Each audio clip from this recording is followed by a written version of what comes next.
Prezados alunos, vamos entrar agora na nossa terceira aula do bloco 2 de Bioquímica, Bioenergética, e hoje nós vamos falar sobre o metabolismo de lipídios.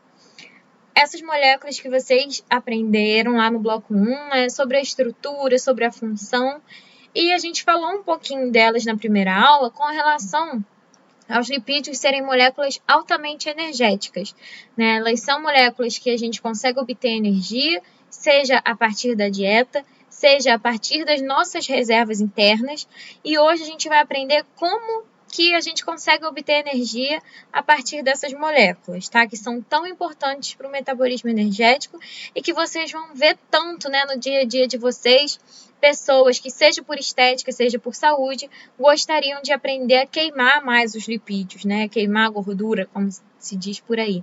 E eu gostaria muito de falar para vocês e que vocês saíssem daqui dessa aula com o pensamento de que quando a gente fala em queimar gordura, quando a gente fala em perder gordura, a gente fala em oxidar esses lipídios e não em eliminar eles na urina, como a gente vê muito falar por aí. Tá? Isso é uma forma errada de se falar. Na verdade, a gordura só sai na urina se for por conta de processos patológicos, tá? E a gente elimina a gordura mobilizando aquelas reservas e oxidando os lipídios para transformar, né, a energia contida nos lipídios em ATP para as nossas células utilizarem. E aí, seja para qualquer trabalho celular. Pode ser por uma simples transporte de íons, já como a gente viu lá na bomba de sódio e potássio, e pode ser para uma contração muscular, por exemplo, que acontece muito, né, quando a gente está falando sobre exercício físico com o objetivo de emagrecimento. Então, só para a gente relembrar aqui o que a gente já viu até agora, tá? A gente viu nas últimas aulas que a glicose, né, os carboidratos, são convertidos a acetil-CoA, que é aquela molécula de 2 carbonos, e essa molécula de 2 carbonos é essencial para que o ciclo de Krebs aconteça, né? Então, a gente falou lá na aula de ciclo de Krebs que o oxalacetato é uma molécula que contém 4 carbonos e eu preciso sintetizar citrato, que possui 6 carbonos. Ou seja, eu preciso da entrada de 2 carbonos, né, que vem a partir da molécula de acetil-CoA. Então, não só os carboidratos são convertidos, né, a acetil-CoA no final das contas, mas os lipídios também. Tá? Então, aqui eu coloquei os ácidos graxos, né, que são os que a gente vai ver hoje. A oxidação dessas moléculas ocasiona também a produção de acetil-CoA, bem como o metabolismo de aminoácidos, que são a quebra de proteínas, né, que também vão ocasionar a formação de acetil-CoA, e isso vai fazer com que o ciclo de Krebs aconteça, ou seja, a gente teria, então, redução de NAD em NADH e FAD em FADH2, que são moléculas carreadoras de elétrons, né? E lá no sistema de transporte de elétrons ou na fosforilação oxidativa, a gente vai ter, então, esse transporte de elétrons, o bombeamento de prótons para o espaço intermembrana, a redução a redução de oxigênio à água, né, aqui a conversão de oxigênio à água, e a fosforilação de ADP em ATP. Tá? Então, é assim que acontece, né, o nosso metabolismo, a nossa obtenção de energia a partir dos nutrientes até o ATP. Tá? Então, se a gente fosse dividir em estágios, a gente diria que no estágio 1, independente do nutriente, seria a produção de acetil-CoA, né? Nós teríamos a produção dessa molécula. O estágio 2 seria a oxidação desse acetil-CoA ou o ciclo de Krebs, né? Ou o ciclo do ácido cítrico, ou o ciclo do ácido tricarboxílico, como vocês quiserem chamar. Né? E o estágio 3, então, seria a nossa fosforilação oxidativa. E por isso que eu falei para vocês que era importante vocês saberem, em cada aula, né, vocês terem na cabeça de vocês exatamente, né, todas as aulas anteriores. Porque sem as aulas anteriores, infelizmente, a gente não consegue prosseguir. Então, para quem ainda não assistiu a aula 1 e a aula 2, eu recomendo fortemente que vocês assistam. Eu sei que vocês têm medo de bioquímica, mas assim, não é um bicho de 7 cabeças. Essa matéria de vocês não é uma matéria tão profunda assim como algumas vezes é abordado, né, a bioenergética. A gente não tem nem tempo para abordar numa profundidade muito grande, então aproveitem a facilidade do ensino remoto, a monitoria, né, os estudos dirigidos para que vocês possam, de fato, extrair o que se tem de melhor, tá, dessa parte da bioquímica, que é legal, vocês vão gostar se vocês se dedicarem a aprender. Tá? Então, assim, a gente já viu que todas as macromoléculas, né, que fornecem energia vão convergir na produção de acetil-CoA. Né? Mas agora, falando especificamente dos lipídios, né, a gente tem células no nosso corpo que são capazes de utilizar lipídios, né, como fonte de acetil-CoA. Por que eu falei isso? Porque nem todas as células são capazes de quebrar lipídios em acetil-CoA. Tá? Então, são alguns tecidos em que isso é bem descrito, tá? Eu coloquei aqui alguns deles, tá? A maioria deles. E uma coisa em comum que a gente pode ver é que, em algumas situações, essas células que podem utilizar lipídios como fonte de acetil-CoA estocam esses lipídios no que nós chamamos de gotas lipídicas. Então, aqui a gente pode ver, tá, a histologia de um fígado, né? Então, a gente vê aqui os hepatócitos contendo essas gotas lipídicas dentro, tá? Aqui a histologia do rim, também a gente consegue ver gotas lipídicas no interior. No rim não é tão comum ver gotas lipídicas, tá? Mas em alguns processos, em alguns contextos, elas acabam aparecendo, mas tem algumas patologias que desencadeiam, né, esse estoque de lipídios no rim. No músculo, a gente consegue ver claramente essas gotas lipídicas, embora elas apareçam em menor tamanho. Eu não achei uma histologia de músculo que fosse possível da gente ver, né, por elas serem bem pequenininhas, mas aqui nessa foto é uma microscopia de fluorescência, tá? Então aqui teriam as fibras musculares, né? E aqui, em verde, estão marcadas as gotas lipídicas. Então essa aqui em azul é a delimitação, tá, do miócito, e aqui dentro a gente tem as gotas lipídicas, assim, num tamanho bem pequenininho. Então, os músculos também estocam lipídios na forma de gotas lipídicas. E aqui eu coloquei o tecido adiposo marrom, que a gente viu também na outra aula, né? E esse tecido estoca os lipídios na forma de gotas lipídicas, e ele pode utilizar isso como fonte de energia. Por que eu não coloquei aqui o tecido adiposo branco? Porque o tecido adiposo branco, embora ele estoque os lipídios na forma de gota lipídica, e ele tem uma gota lipídica muito grande, é a maior célula do nosso corpo, o adipócito branco, né, por conta dessa gota lipídica muito grande, ele não consegue oxidar essas moléculas. Tá? E isso é por uma questão evolutiva, né? Antigamente a gente não comia todos os dias, antigamente a gente não tinha essa facilidade de se ingerir calorias. Então, evolutivamente, o que foi acontecendo? A gente foi desenvolvendo tecidos de reserva, né? Que esses tecidos, em condições em que a gente não comia, né, em condições de jejum, esses tecidos serviriam para mobilizar essas reservas, entregar esses lipídios para tecidos essenciais e que utilizariam essas moléculas como fonte de energia. Tá? Então, o tecido adiposo não utiliza, o tecido adiposo branco, tá? Não utiliza gordura, porque se ele utilizasse, né, ele perderia sua função como um tecido de reserva. Tá? Então, evolutivamente, é interessante mesmo que ele não utilize essas reservas como fonte de energia. Bom, então aqui eu coloquei um exemplo para vocês para mostrar que, dependendo do estímulo que um tecido recebe, um tecido que possui gotas lipídicas, dependendo do estímulo, esse tecido mobiliza essas gotas lipídicas, tá? Ele oxida esse excesso de lipídios dentro da célula para formar ATP ou para fazer termogênese, como é o caso do tecido adiposo marrom. Então, aqui eu coloquei uma foto, tecido adiposo marrom, tá? É que em verde são as mitocôndrias, então a gente vê que o tecido adiposo marrom é muito rico em mitocôndrias, né? Elas ocupam a célula inteira. Né? E aqui em vermelho estão as gotas lipídicas. E nessa primeira foto aqui, a gente tem 0 minutos após o tratamento com norepinefrina. A norepinefrina é uma molécula que ativa a UCP1, que é aquela proteína desacopladora que a gente falou sobre termogênese. Então, em repouso, o tecido adiposo marrom não queima lipídios, mas se eu ativar o UCP, né, que é aquela proteína que vai mobilizar todo o gradiente de prótons, olha o que acontece com as gotas lipídicas, elas diminuem de tamanho, né, e algumas até somem. Então, dependendo do estímulo, No caso do tecido adiposo marrom, a maioria desse estímulo vem na forma de norepinefrina, mas outros hormônios em outros tecidos também têm a característica de fazer isso, né? Então, dependendo, obviamente, né, do contexto, por exemplo, como eu falei, né, em uma situação que a gente está de jejum prolongado, esses tecidos passam a mobilizar os lipídios, né, para que a gente não fique sem energia, né, para que nunca falte ATP para os tecidos essenciais no nosso corpo. Tá? E como é que são formadas essas gotas lipídicas?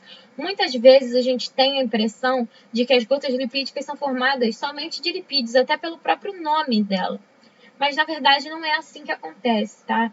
Inclusive a estrutura dessa gota lipídica é muito bem definida por se tratar de uma mistura, né, entre lipídios e proteínas. Então, como que é essa estrutura? Bom, a gota lipídica, de fato, né, o meio dela só contém lipídios, então é um meio muito hidrofóbico, né, é um meio que não consegue interagir com a água, então por isso ela se isola, né, facilmente entre os compostos hidrofóbicos ali que são os lipídios, tá? A membrana dessa gota lipídica já não é tão hidrofóbica, né, é formada por moléculas anfipáticas, que são os fosfolipídios, tá? Vocês vão lembrar lá do bloco 1 que os fosfolipídios são formados por ácidos graxos, né? Eles têm caudas de ácidos graxos, então essa é a parte hidrofóbica da molécula, mas os fosfolipídios também possuem uma cabeça polar, tá? Que é a parte que vai interagir com a água e que vai interagir com a maioria das proteínas. Algumas gotas lipídicas também contêm ésteres de esteróis ou colesterol, tá? Na sua membrana entre os fosfolipídios, né? Mas o principal que a gente vai ver, o principal componente das gotas lipídicas com relação aos lipídios são os triacilgliceróis, que são os nossos lipídios de reserva, né, que são utilizados como reserva por se tratarem de moléculas altamente energéticas e altamente apolares. Tá? Se eu fosse pensar em estocar carboidratos como fonte de energia, eu até tenho, né? Eu tenho glicogênio, que estoca carboidratos. Né? Mas a proporção que a gente tem de glicogênio é muito pequenininha. O glicogênio acaba em coisa de horas, né? Em questão de horas. E a gente precisa de moléculas que sejam muito energéticas e muito hidrofóbicas, por quê? Se eu tenho moléculas como os carboidratos sendo estocados como fonte de energia, isso significa que eu vou precisar de muita água ali para dissolver aquelas moléculas, né? Que a gente chama de solvatar. Então, se eu tenho muitas moléculas de carboidratos que são altamente hidrofílicas, o que acontece? Eu vou ter muita água ali ao redor. Isso implica em eu ter um volume celular muito grande. Né? Eu vou precisar de ter muita água dentro da célula só para solvatar ali aqueles açúcares. Então, o que aconteceu ao longo da evolução?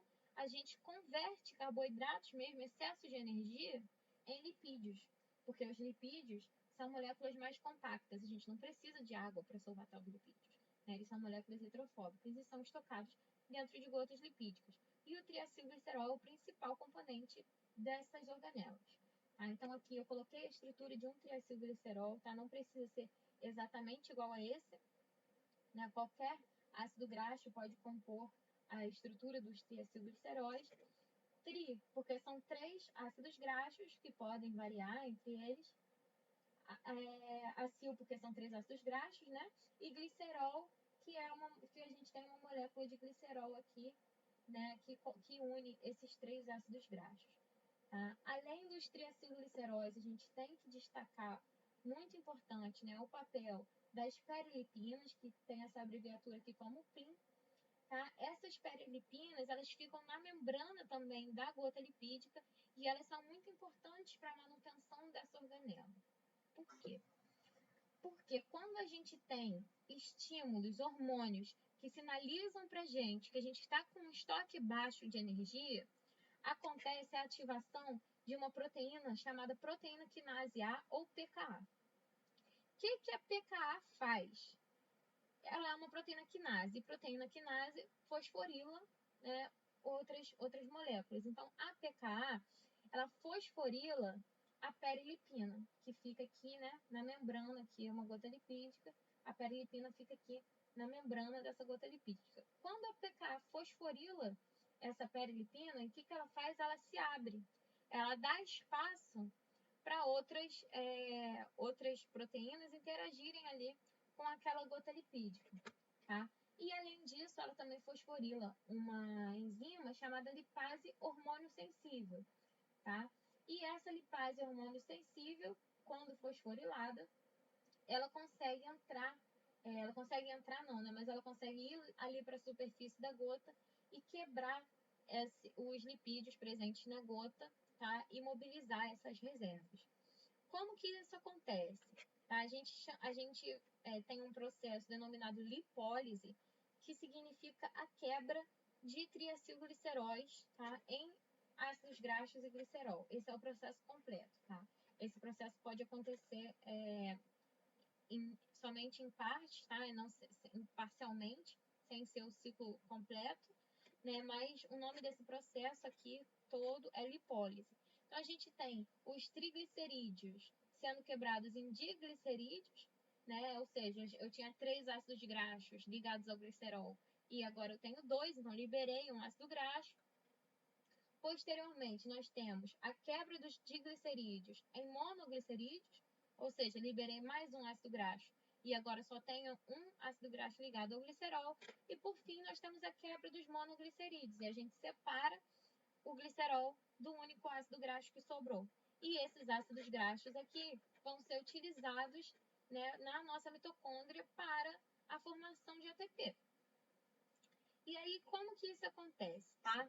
Agora vamos entender como que esses ácidos graxos vão entrar na mitocôndria e como que a energia contida neles, ali nas ligações deles, vão ser convertidas a ATP. Então, o primeiro passo para isso acontecer é que o ácido graxo tem que entrar na mitocôndria, certo? Porque aqui, esse processo está acontecendo nas gotas lipídicas e no citosol. Então, o primeiro passo, nosso ácido graxo tem que entrar na mitocôndria. E como que acontece isso? Bom, para fazer isso, a gente utiliza ATP, tá? Então, a gente pega uma molécula de ATP lá no citosol, tá? E aí a gente coloca essa molécula de adenosina, aqui no caso adenosina monofosfato. Então, a gente utiliza aqui uma molécula de ATP, né? Quebra essa molécula, tá? Nosso ácido graxo vai se ligar ao primeiro fosfato que é ligado à adenosina e a gente vai ter então o nosso ácido graxo ligado a AMP, tá? Mais pirofosfato, que são os 2 fosfatos aqui que sobraram do ATP, vão ser liberados, tá? Posteriormente, ainda na mesma enzima, tá? Que é a acil-CoA-graxo sintetase, a mesma enzima faz essas 2 reações, na mesma enzima ela vai colocar uma molécula de coenzima A no ácido graxo, tá? Então, o nosso ácido graxo ativado vai ser utilizado aqui, né? Vai receber essa coenzima A. Então, a gente vai ter, no final das contas, o ácido graxo ligado à coenzima A e esse AMP aqui, que estava ligado ao ácido graxo, é liberado.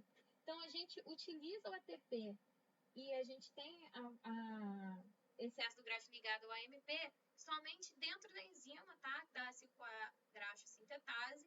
E esse ácido graxo ativado agora, que nada mais é do que o ácido graxo ligado à coenzima A, vai ser liberado, tá? E agora sim ele vai poder entrar na mitocôndria, tá? Ele vai ser ativado, a gente chama esse processo de ativação de ácido graxo, porque se a gente não ativar esse ácido graxo, ele vai ficar ali no citosol, e aí ou ele vai entrar de novo, né, numa gota lipídica, ou ele vai ficar ali livre, causando danos, porque ácidos graxos livres causam danos nas células, porque eles podem alterar a permeabilidade de organelas e da membrana celular. Tá? Então, não é isso que a gente quer. A gente quer, quando a gente tem a liberação do ácido graxo, a gente quer fazer essa ativação para que a gente possa, então, permitir que esse ácido graxo entre na mitocôndria. Tá? Aqui eu coloquei um exemplo de um artigo super legal para vocês entenderem a importância dessa enzima, que é a acil-CoA-graxo sintetase. Tá? Aqui a gente tem um estudo que foi feito, se eu não me engano, em camundongos. Se não foi em camundongos, foi em ratos. tá? E a gente tem o peso do coração aqui, tá? Então aqui na barra branca a gente tem os animais wild type, que nós chamamos de animais selvagens, tá? Animais normais, que não tem nenhum defeito genético.